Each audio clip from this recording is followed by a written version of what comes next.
This is Casper de Nora, and you're watching the Chat with Chaps live show.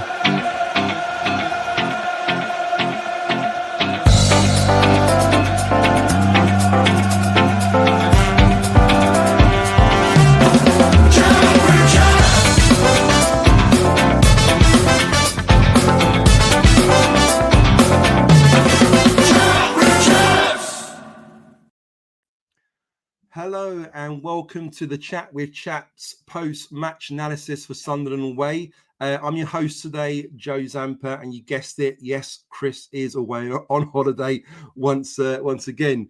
Guys, the game today finished at Sunderland Stadium Light. Sunderland 1, Millwall 0. And before we get into it, guys, please like, subscribe to this channel before we kind of start and do anything else. If you haven't done so already, please subscribe to the channel. Please give this a like, give it a comment. Everything you do helps to the algorithms to help this channel generate more money for Cancer Research UK. So please do that for me if you could. Well done, first of all, to the 771 fans that made the trip up to Sunderland. Some of them last night, some today.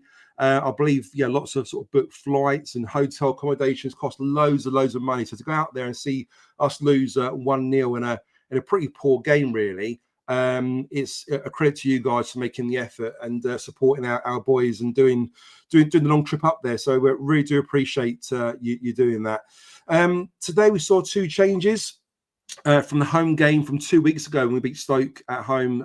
Connolly and Kundle started in for Ivanovic and Bangura Williams. We believe Bangura Williams was out injured. He picked up a little bit of a knock on international duty with England. So good saying that, isn't it? Bangura Williams out playing for England. So, the game, I suppose, was a bit of a weird one, really. I'm sure this will probably go on for at least half an hour. I'll try and be as quick as I can, but it was really a nothing game, not really much to talk about, but I'm sure I'll find lots to talk about as always. Pre-match facts, done a bit of digging into Millwall. Got a fairly good record against Sunderland, really. In the last 8 games, I think Sunderland only just won 1 game in the last 8 league games against Millwall. They've drawn 5 and lost 2. I think they had a 3-0 win at Stadium Light in December 2022, which is the last time Sunderland beat us. And of course, we won 1-0 in the away fixture last season back in April, I think it was. So again, Mill start very, very slow. I don't know about you guys, but I've always noticed Mill start very, very slow in games. And today was no different. 1 minute in and a really good, well-worked move from Sunderland where they had some nice sort of passing between sort of Patrick Roberts, who I thought was great for Sunderland today, probably their man of the match, to be honest with you, and Chris Rigg, the young 17-year-old, fantastic, and Wilson Ezador. They all play a little 1-2, little passes. Ball goes to Ezador. He has a shot, and Jensen comes out brilliantly off his line, makes a great block shot. The ball goes out to the edge of the box. Joby Bellingham comes in, brother of Jude Bellingham, has a shot, and Casper de Nora flies across to block the tackle and keep it at 0-0, and that would have been a terrible start. We lost that goal and conceded 1-0 right from the beginning. After that, again, not much going on. I think for the first sort of 10 minutes, Millwall sort of controlled the game. A lot of it just sort of passing around the back, really, between sort of Cooper and Tanganga.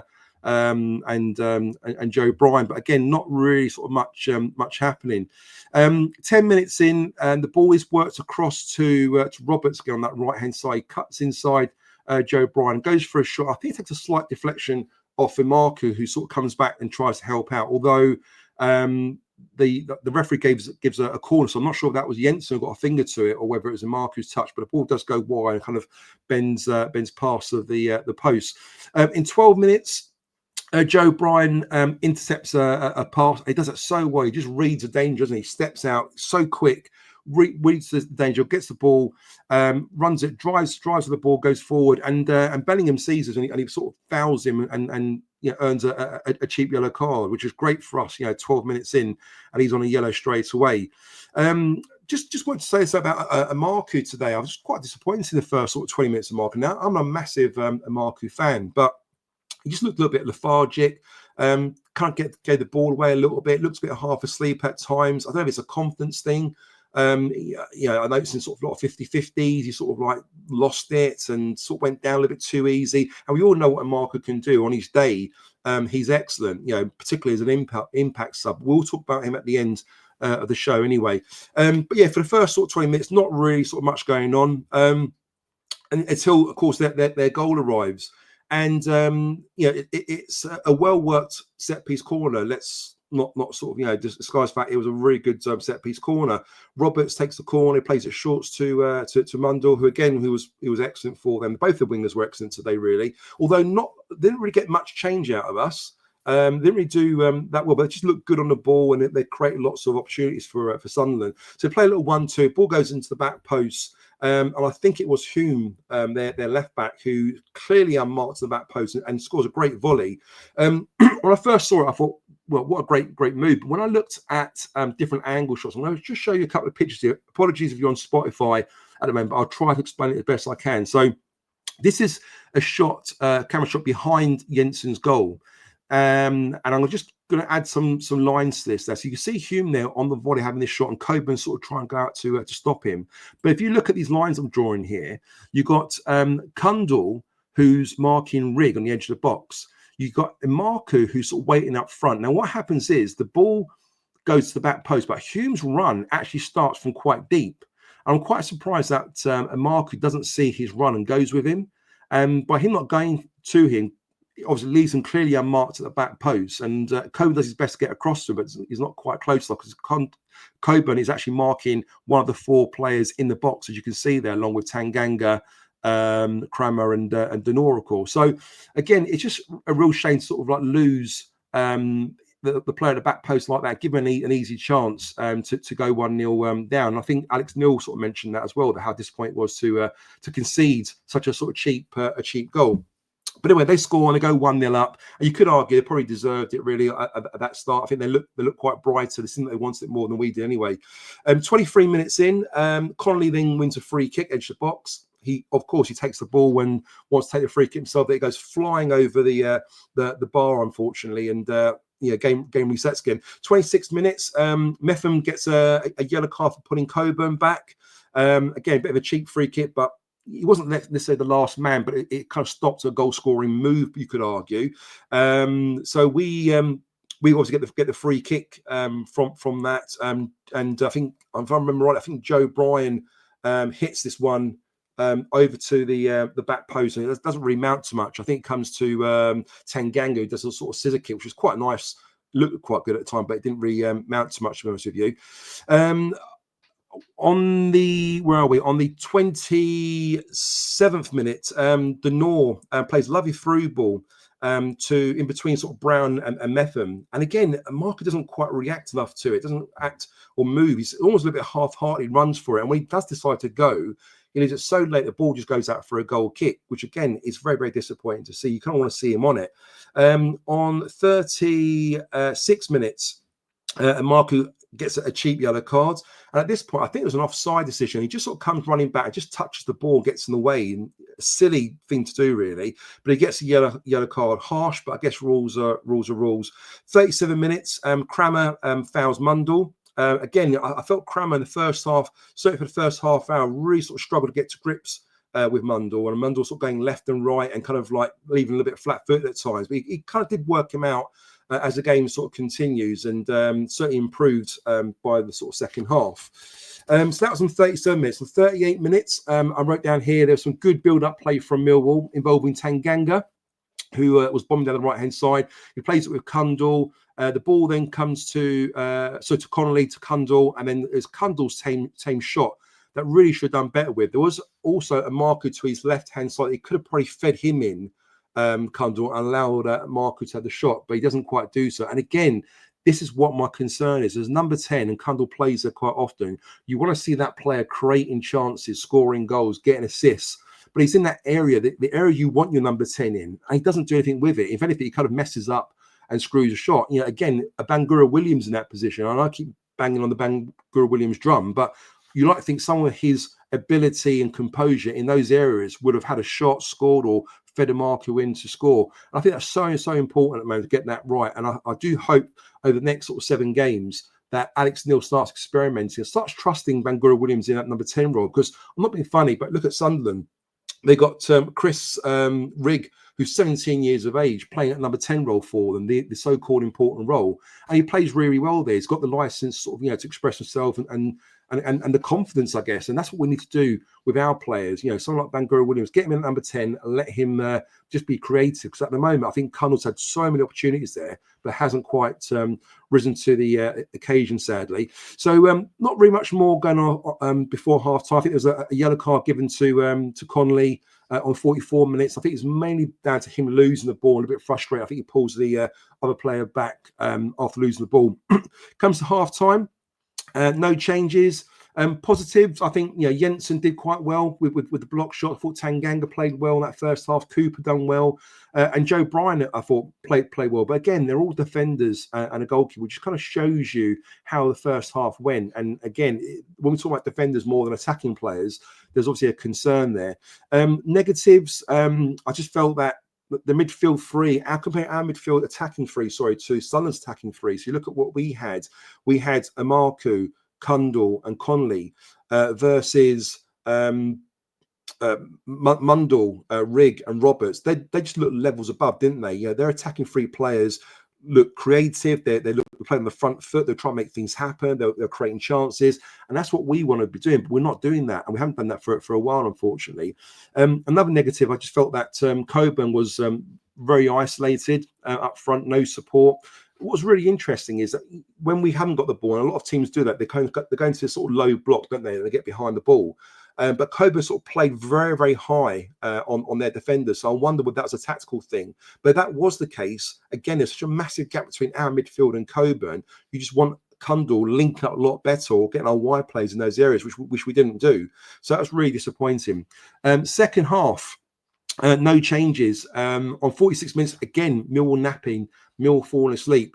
There was a chance where Mundell gets the ball. I think he kind of goes on the outside of Crammer at this time, hits a sort of cross shot, but it kind of goes wide. Whether he meant to go for a shot or a cross, I'm not quite sure. But the point I make is they're on the front foot, they're looking lively, they're looking sharp, and again, we're sort of half asleep.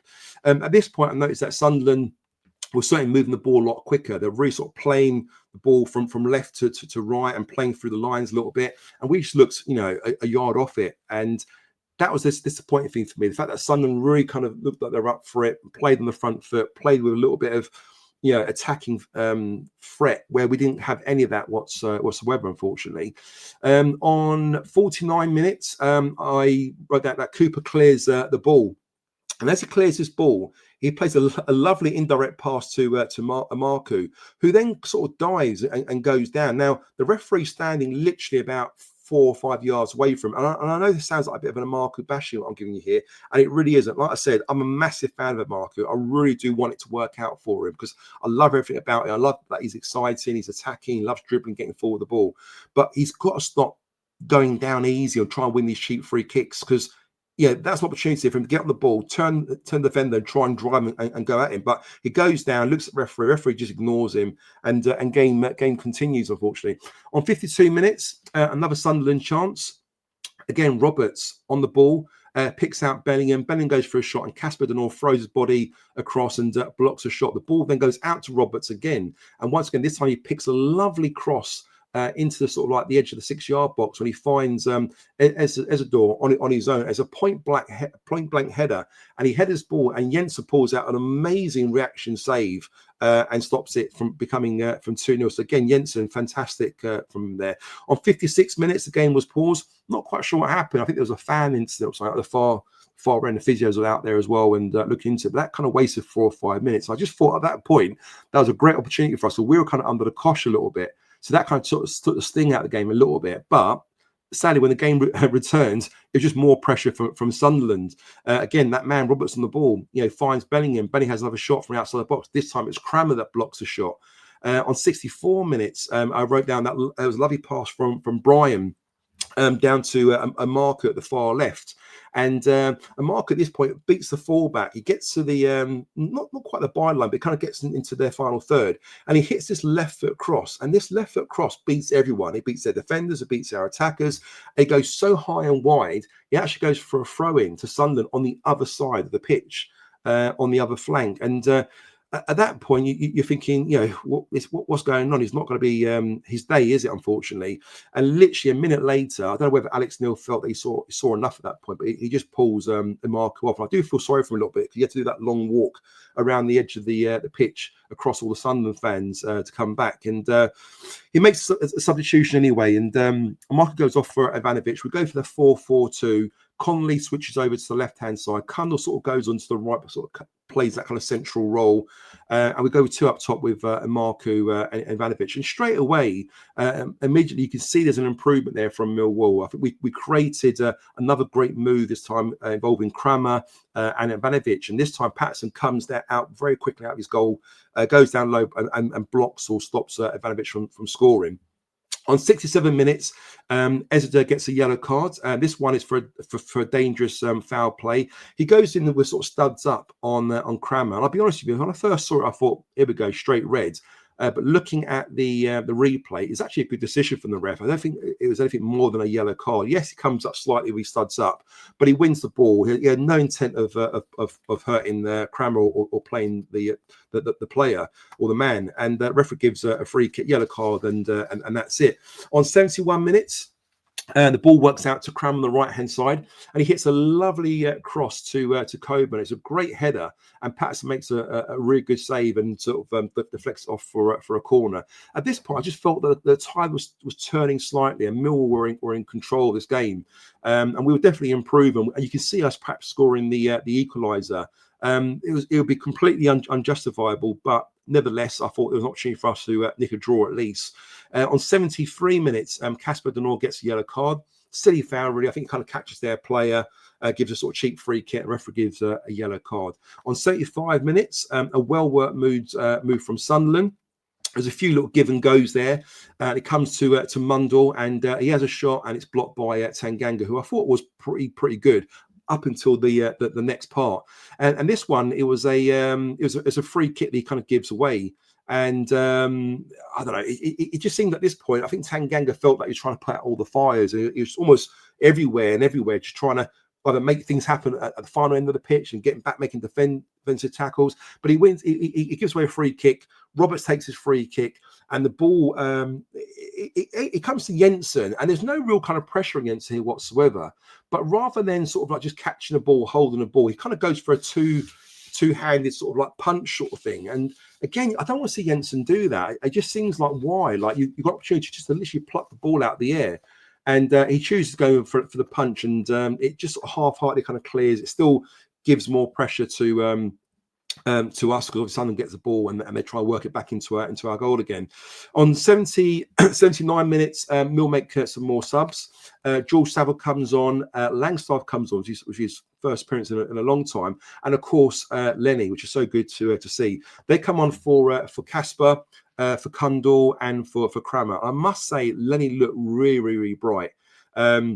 You never guess it that this player's been out for months. He looked sharp, he looked lively, his touch was good, he was getting up the pitch, putting some beautiful crosses in as well, and he looked really good. Straight away, you can see that, why Leonard won Player of the Year last season. This is a player who's been out for months. He's not quite at his best yet, but you just see the quality and how good he is in that right back position. So let's hopefully that he stays injury free and plays the next sort of the last 7 games at least, and who knows what happens for next season.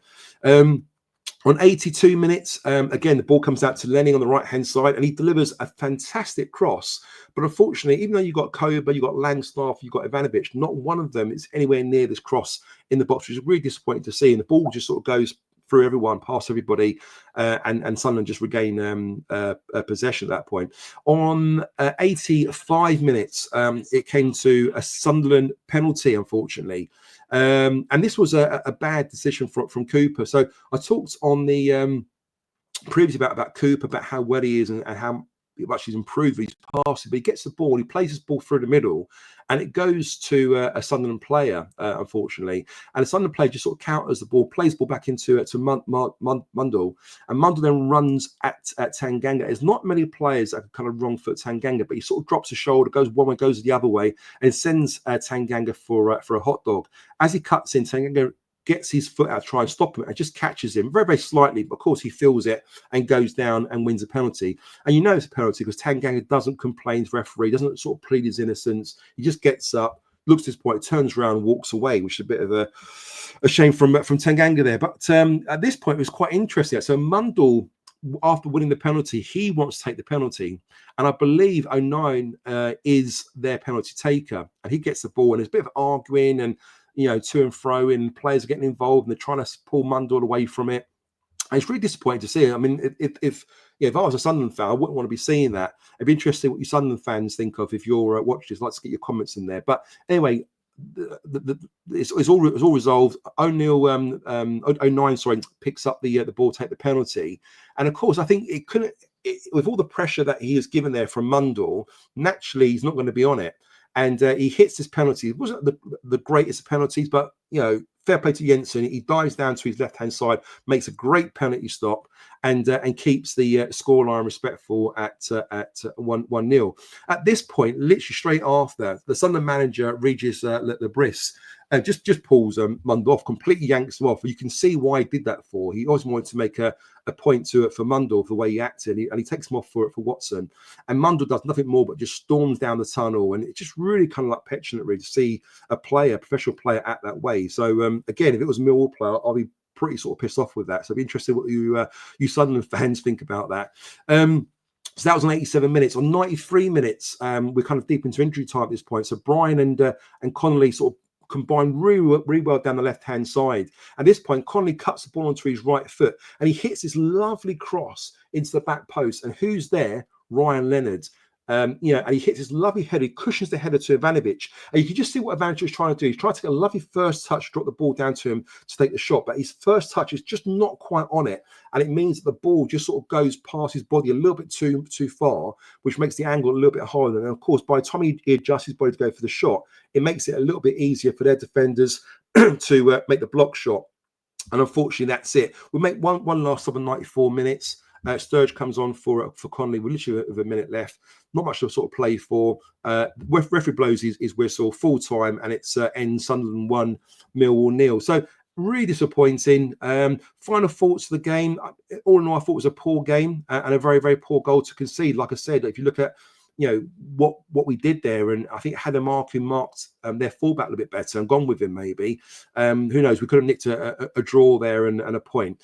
Also, what was very disappointing to see is that I remember Alex Neil saying, also players sort of say about the last 8 games we're going to go for it, and let's see what happens. But there was just no real attacking intent to there. I thought we were set up to kind of play for a draw, maybe nick a goal, and it wasn't until we went a goal down we kind of made those changes later in the second half, by going with 2 up front and bringing Langstaff on and everything else. We kind of went for it in the last sort of 15, 20 minutes, but it all felt a little bit too little too late for me. So again, be interested to get your thoughts in the comments on that one. Positive, Lenny. I thought Lenny looked really, really sharp. Again, I mentioned he looked so good considering he's been out for such a long time, but he looked really good. And I'd be interested to see if he can sort of keep that going for the remainder of the season. Not sure about Josh Coburn. I don't know what you guys think in the chat. Again, please put your comments in there.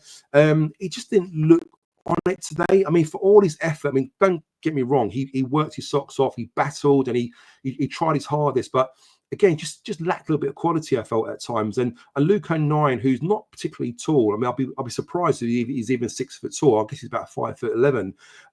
Just seemed to get better at Coburn. He seemed like he wanted a bit more, and he just seemed a little bit stronger in those 50-50s. And it's a real sort of shame, really, there. So I'm not quite sure what the answer is to Coburn. Can he play the lone striker role? Is he better in a 2? It clearly doesn't quite work with Ivanovic. Will he work better with a faster player next to him, maybe with a bit of pace who could run the channels? I don't know. But again, put your comments in the chat. I'd like to get your thoughts on Coburn. Do we sign him in the summer or not? It'd be interesting what your thoughts are. I also felt we lacked a lot of pace in the wide areas today. Okay, apart from Imarku. But if with Negley's back and Aziz's back, where there's a Marco sit, does he start? Does he come off the bench? It's disappointing because he's a young player, and I think he needs minutes, and you need to be playing him for him to learn and develop his football brain, because he's got all the attributes. He's a quick player. He's very good at dribbling, but you just see the way the decisions he makes at times are not the right decisions. And I think the only way he's going to get better is by playing him and making mistakes. Now, we are safe. We're not going to go down. We've got no chance of getting the playoffs. So my argument here would be, you know what, just keep persisting with Marku. Let him learn, let him develop, let him make mistakes, but let's hope he improves. So I think I'd like to see him start more games over the next sort of 7 games, and hopefully for next season he'll be a better player for it as well. Final thought on Marku again, guys. Put it in the chat. You know, what do you think? Do you think he should start ahead of Negley or Aziz when they're back fit? Does he have more than just pace? It'd be interesting to get your thoughts on that as well. So, guys, look, that's it all from me. It's 25 minutes gone. I was quite surprised. I want to keep it under half an hour, and I did that. So I'm quite pleased with myself. But look, thank you very much. Sorry if I rambled on a little bit too long. Bit tired. I'll be honest, recording this has just gone midnight at the moment. I've been out all day and a couple of beers earlier, so I am feeling a little bit sort of tired. But interested to get your thoughts in the comments. Please, again, if you're with me this long, please like, subscribe to the channel. Remember, everything we do for this channel goes to Cancer Research UK. We are back next Saturday at the Den. We've got Portsmouth at home, 3:00 kickoff. Of course, Chris will be back for next weekend to do the post-match analysis. I'm sure that'll be a good one. And if I don't speak to you before, have a great week. I am doing the live at 8 p.m. on Tuesday night, so make sure you tune in for that one, Tuesday night, 8 p.m. And enjoy the rest of your weekend. That's all from me, and bye for now. Take care. Hi, it's Steve Morrison here, and you're listening to Chat with Chaps, chatting Millwall, come rain or shine.